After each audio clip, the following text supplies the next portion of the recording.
আসসালামু আলাইকুম ভিউয়ার্স।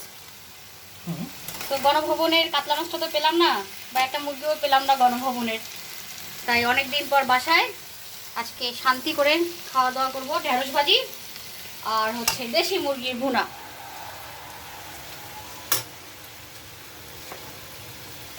তো আপনারাও আজকে যেহেতু স্বাধীনতা একটু বসে ভালো করে খাবার দাবার খান। আজকে আমরা স্বাধীন হলাম, সেই জন্য আমি আজকে এই যে মুরগির মাংস রান্না করছি ঝোল ঝোল করে। দেশি মুরগি দুইটা, একদম আলু পটল কায়তা দিয়ে ঝোল ঝোল, আর ঢেঁড়স ভাজি।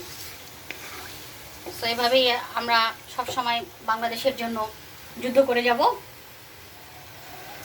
যে কোনো স্বৈরাচারীর বিরুদ্ধে। স্বাধীন বাংলাদেশ।